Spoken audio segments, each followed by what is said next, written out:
ಅಪ್ಪಟ ಕನ್ನಡತಿ ಅಪರ್ಣಾ. ನಿರೂಪಕಿ, ನಟಿ, ರೇಡಿಯೋ ಜಾಕಿ ಆಗಿದ್ದ ಅಪರ್ಣಾ ವಸ್ತಾರೆ ಸಮಸ್ತ ಕನ್ನಡಿಗರ ಮನದಾಳದಲ್ಲಿ ನೆಲೆಸಿರುವ ಪ್ರೀತಿಯ ಜೀವ. ಕನ್ನಡ ದೂರದರ್ಶನದ ಹಚ್ಚ ಹಸಿರು ಮುಖ. 90ರ ದಶಕದಲ್ಲಿ ಟಿ ಚಂದನದ ಅನೇಕ ಕಾರ್ಯಕ್ರಮಗಳ ರೂವಾರಿ ಅಪರ್ಣಾ. ಎಂದೂ ಮುಗಿಯದ ಮಾತು ಅಪರ್ಣಾ.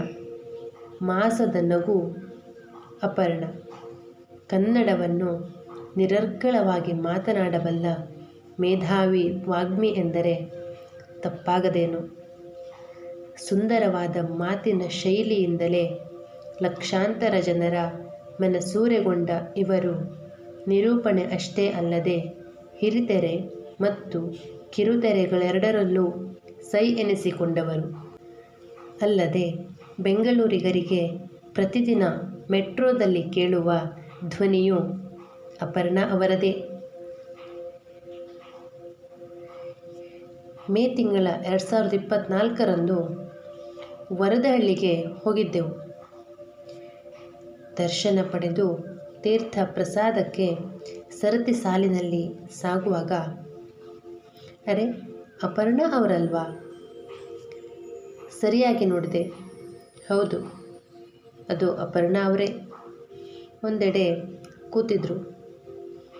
ಅವರನ್ನು ನೋಡಿದಾಗ ಬಹಳಷ್ಟು ಸರಿ ಅಲ್ಲಿ ಬಂದಿದ್ದಾರೆ ಅಂತ ಅನ್ನಿಸ್ತು.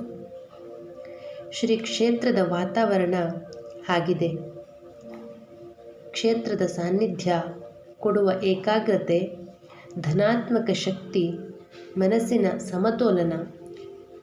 ಪರಿಶುದ್ಧ ವಾತಾವರಣದಲ್ಲಿ ಒಂದಿಷ್ಟು ಸಮಯ ಇರುವ ಸಲುವಾಗಿ ಬಂದಿದ್ದಾರೆಂದು ಅವರನ್ನು ನೋಡಿದರೆ ಅನ್ನಿಸ್ತಿತ್ತು.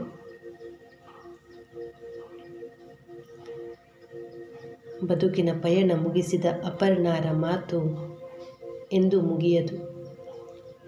ಅವರ ಬದುಕನ್ನು ಚಂದಗಾಣಿಸಿದ ವಿಷಯಗಳೆಂದರೆ ಓದು, ಮಾತು ಮತ್ತು ಕನ್ನಡ. ಇವೇ ಇರಬಹುದು. ನಮ್ಮ ಭಾಷೆಯ ಬಗೆಗಿನ ಅವರ ಅಪಾರ ಒಲವು ಎಂಥವರೂ ಮೆಚ್ಚಲೇಬೇಕು. ತಮ್ಮ ನಿಲ್ದಾಣ ಬಂತೆಂದು ಇಳಿದು ಬಿಟ್ಟರು ಅಪರ್ಣಾ. ಸದ್ಗತಿಯಾಗಲೆಂದು ಭಗವಂತನಲ್ಲಿ ಪ್ರಾರ್ಥನೆ.